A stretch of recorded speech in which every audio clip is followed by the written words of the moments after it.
Hello. So I'm just going to give it a few minutes, or not really a few minutes, but a little time for some people to join us and come hang out with me this evening. So this is Bedroom Talk with Ashley, and this is just weekly conversations about sexuality, intimacy, and relationships that I will be doing every week, Tuesday at 9:30 p.m. So, yeah. So, I'm going to go ahead and just kind of introduce myself and get started and talk about today's topic and then answer our Ask Ashley questions. So, basically how this works is every week we'll have like a discussion topic. And I don't know why my camera always does that with focus. Okay, there we go. So every week we'll have like a discussion topic. And then after that, we'll do an Ask Ashley segment and answer those questions. Hey, Kim. So this week, our discussion topic actually had, some conversations about threesomes and open relationships and things like that. So this what we're going to talk about is how to have a threesome, how to introduce that to your partner, kind of the do's and don'ts of threesomes, and inviting someone else into your bedroom. So if you've ever thought about that, this is kind of going to be a very interesting conversation. Having a threesome is a very natural thing. It's if you are interested in having someone else in the bedroom, don't feel like shame, like, your partner is going to, look or feel ill about you for having those kind of natural thoughts. It's totally okay. My first suggestion, though, would be to talk to your partner about your sexual fantasies. So what is it that turns you on? What is it that turns your partner on? And then that way you can kind of introduce a threesome to your partner, because you can talk about, all the different sexual fantasies and different kinks and things that you have, and kind of throw a threesome in there and see, how they feel about another person entering the bedroom with you, right? So I know it's not the easiest thing, and you guys can let me know, it's not the easiest thing to have a conversation about sex with your partner. It's key because, having really, really great sex is, of course, you want to have, those those harder conversations with your partner. So definitely, having a conversation about your sexual fantasy and what turns you on. And then the next thing my suggestion would be is to watch porn together that involves threesomes. So then you and your partner can, one, look at the different sexual positions for threesomes, because it's not the same. Some of them can be the same, but it's not necessarily the same type of sexual acts and sexual positions that you would get in when there's just two people involved, right? And then also threesomes kind of help you figure out what turns you on. So you can kind of look, I think all men want. It may be, I don't know. So I think there's a misconception that more men, more so than women, want threesomes, but that's not always necessarily the case. So women are very, sexually fluid, just like men are, and have sexual fantasies just like men, and could enjoy a threesome as well. And so, but you want to, when you're watching porn, those type of things will kind of help you see what different type of sex positions there are, but also see what turns you on while watching the porn, because you might notice, hey, I really like when they're doing it this way. I really like, those type of things. And so the next conversation that you all need to have is, well, what type of person? So if you're in a same-sex relationship, I would assume that person is probably going to be the same sex, but it may not be. And if you're in a heterosexual relationship, so is the person that you introduce into your bedroom going to be a male? Is that person going to be a female? And so that is a conversation that definitely needs to happen up front. And then how do you choose this partner? A lot of times people feel like, maybe we should have somebody familiar, a friend, somebody that you feel comfortable with, because it is a very intimate act. But in reality, that could cause relationship issues. So, and Lord knows you don't want relationship issues when you're talking about threesomes and different things like that, because it can get, a love triangle is definitely not what you're trying to create, right? So, you want to pick someone who is a stranger to you all, but still is going to turn you and your partner on at the same time. And so, if you're into the lifestyle, you can, find someone at a swingers club. If you're not in that, there's different social groups, different ways to find, those people that are going to want, that are interested in the same things you're interested in. You can find a friend of a friend that is super adventurous and may be interested. Your friends may have someone that is interested in doing a threesome, but you definitely don't want someone that you both are like intimately friends with. to have this threesome with. And then you want to talk about consent.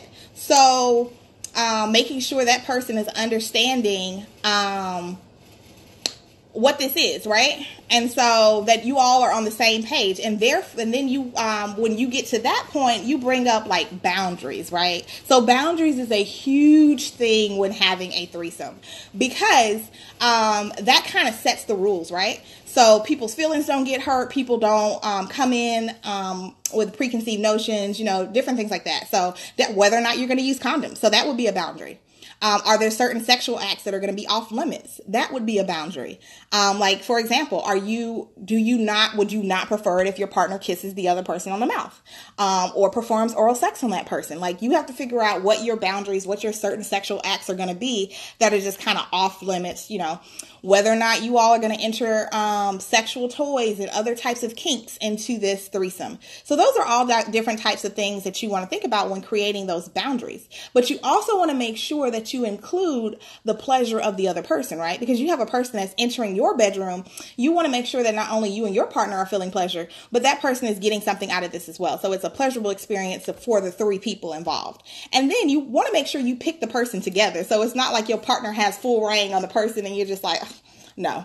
So make sure this is something that you all discuss together and pick that person together.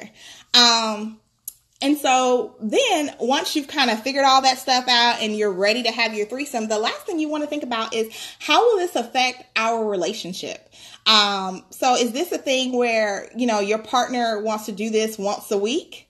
Yes to the boundaries. And I'll get back to you in a minute, Lauren. It says, okay, mine would have to be a random, but I would be worried if her hygiene is up to par. Okay, so, and that is a totally valid statement. And so that goes into, having that conversation. So you're going to first have the conversation with your partner, but once you pick the person, the three of you all are going to have a conversation, right? And so if you are worried about that person's hygiene, you can talk about, hey, part of what we want to do first, we want to shower first, maybe shower together, or figure out, kind of what that looks like for you. But yeah, personal hygiene is really a big deal, right? And then not just for the person bringing in, but it might be for your partner. So definitely if, personal hygiene is not up to par, then the sex is not going to be good. So you definitely want to make sure that, all of that is covered. Where was, So how will this affect your relationship, right? So if your partner is, if you have this sexual experience and your partner is like, oh my God, I love this. Let's do this once a month, babe. Right. And you did it and you're like, oh, I checked this off my bucket list, but I think I'm good. I don't need to experience it again. It was, I'll take one for the team. So you need to make sure that y'all are on the same page about how this is going to affect your relationship going forward. Is this something that your partners want ongoing, or that you're going to want ongoing and your partner isn't? So those are also conversations to have about, how often are you all going to have a threesome? How often are you going to invite someone to your bedroom? Is this just like a one-time kink? We're going to knock it off our bucket list together, or is this something that we want to continue to do? And then the last thing you have to be okay with. So once you introduce your sexual fantasy to your partner and you talk about a threesome and you've kind of laid all these things out, you also have to be okay with the fact that your partner might flat out tell you no.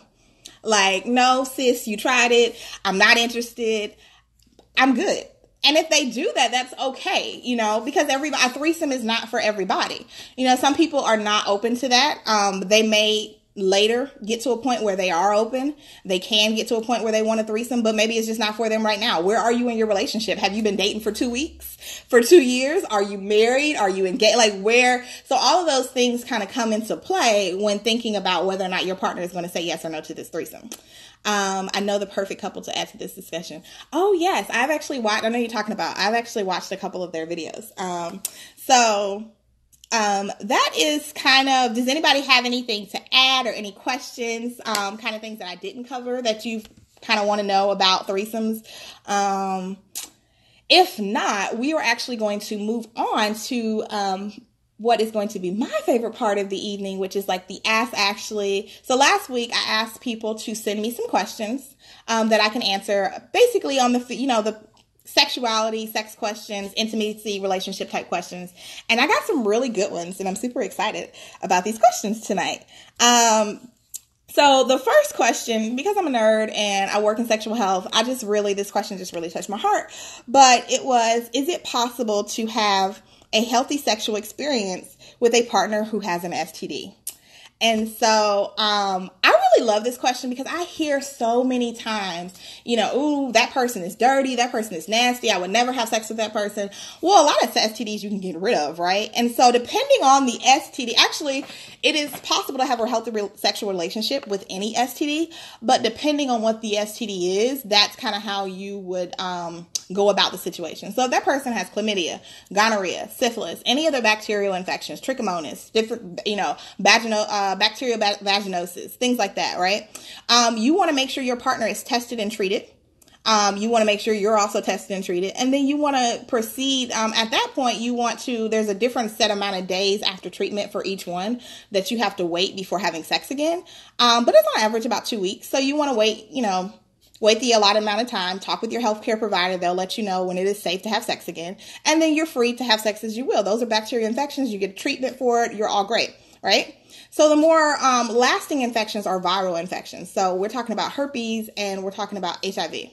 And so herpes is one of those things. I joke about herpes in the sense that everybody has it, right?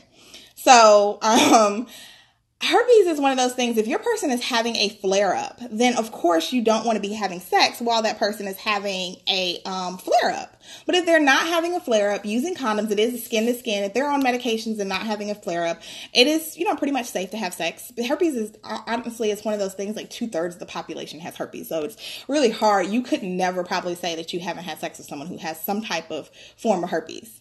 Now, HIV is a little different.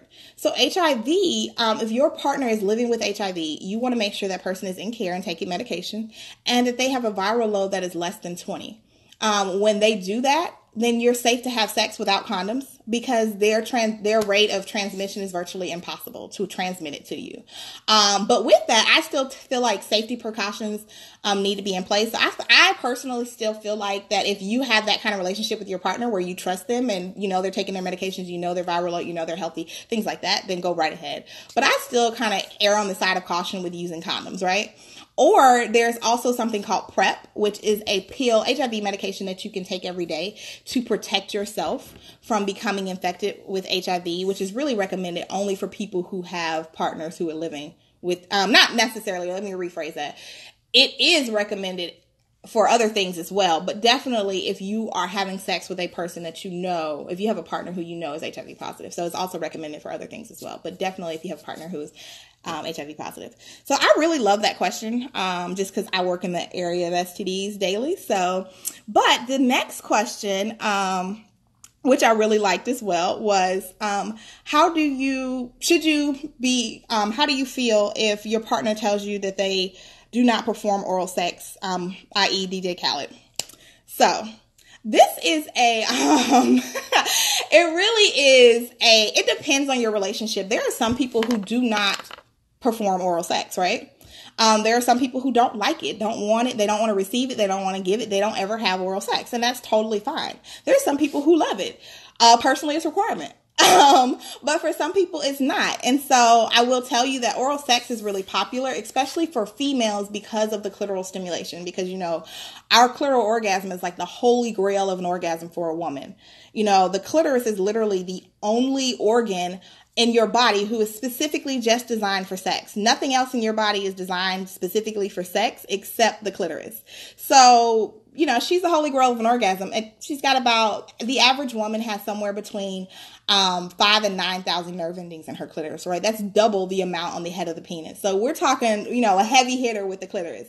And so oral sex for a woman feels really great because your target point is that clitoris. So if that's something for you, that's a deal breaker. That's a conversation that you're going to have with that person that, basically explain to them, no, oral sex is a requirement.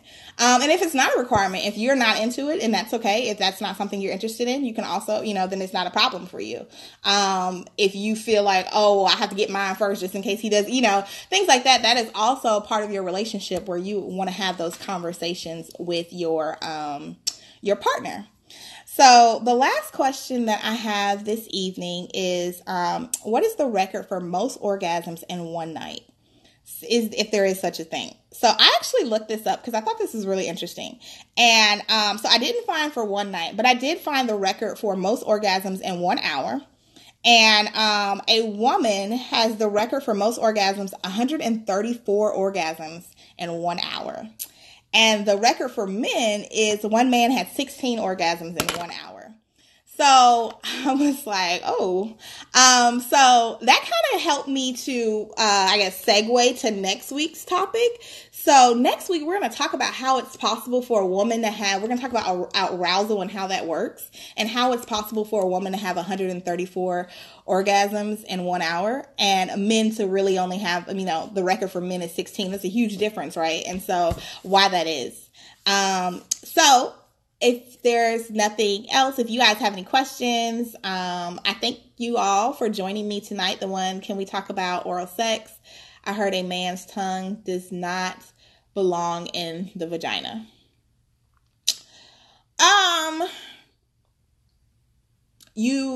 So what do you mean by that? Are you worried about like bacteria in the vagina from the tongue? Like what are we... So I'm going to wait for her to kind of answer that so I can get a better clarification, because I think that's where you're going with this, but I want to be absolutely sure. Due to germs. Okay. Yes. So, germs in the vagina is a very real, thing to be worried about.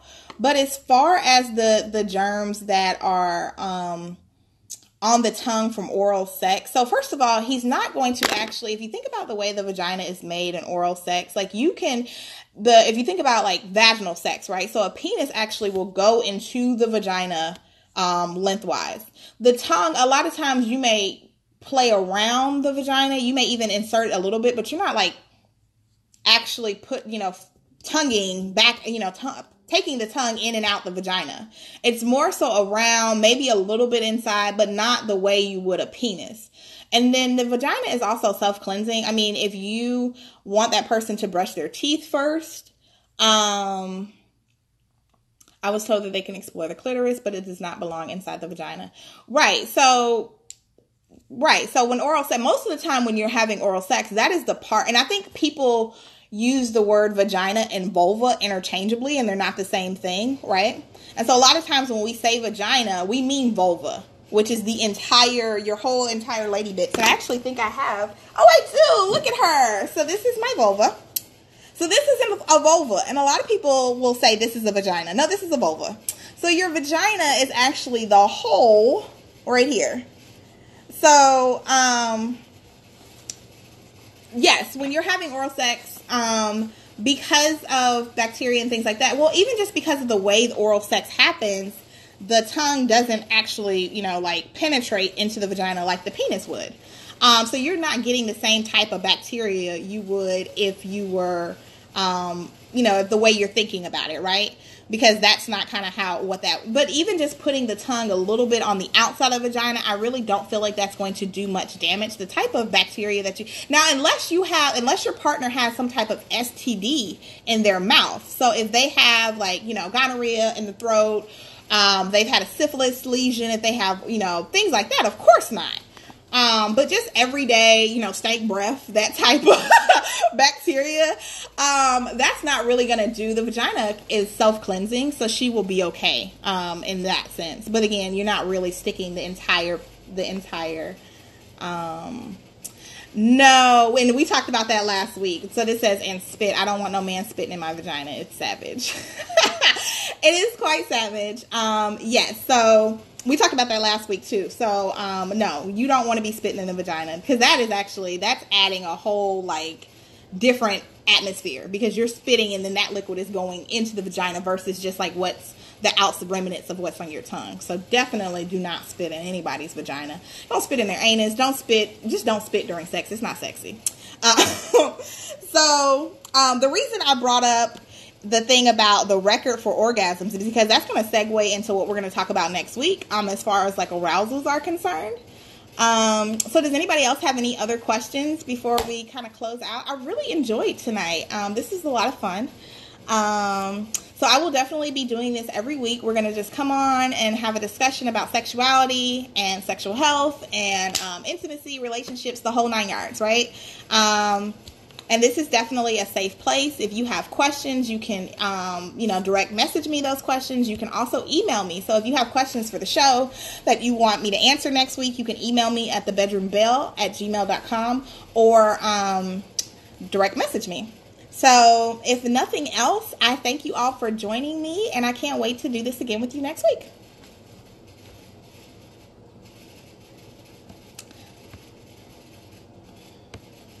Well, oh wait, I have other questions. I guess the feedback is slower. So what you're saying is swallow. I mean, if it so inclines you to swallow, yes. So if spit isn't okay, how about sucking dick before putting it in his vagina?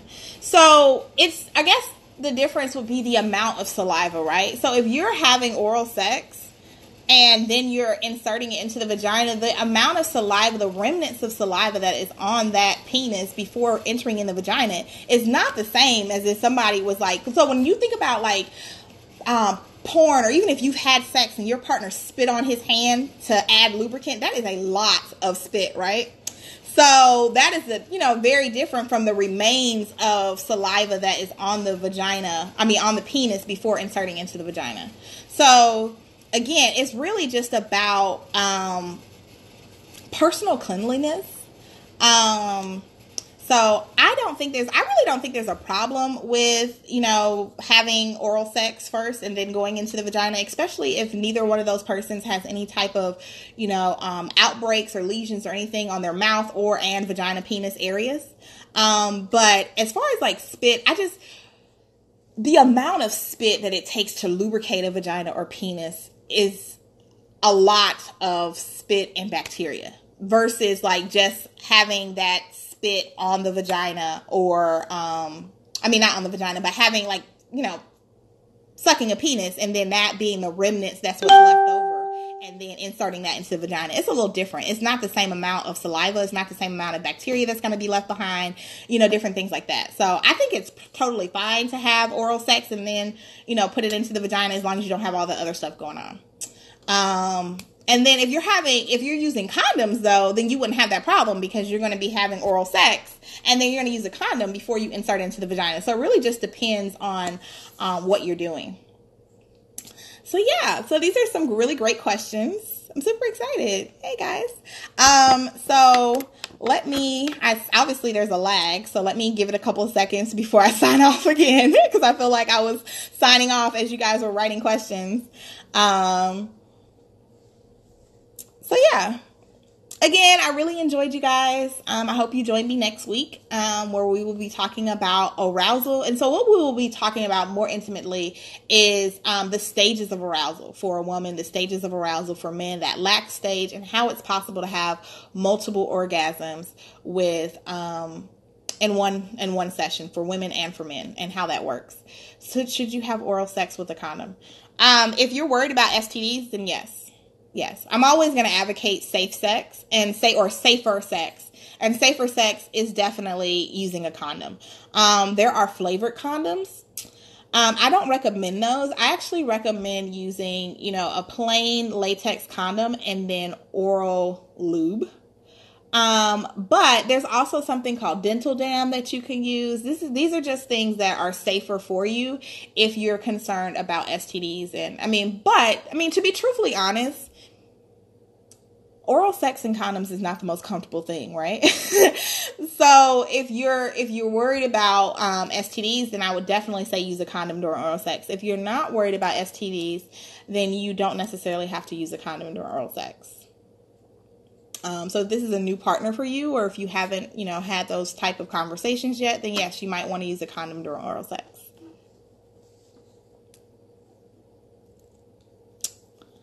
Awesome. So, all right. So I guess we are about to sign off for real this time.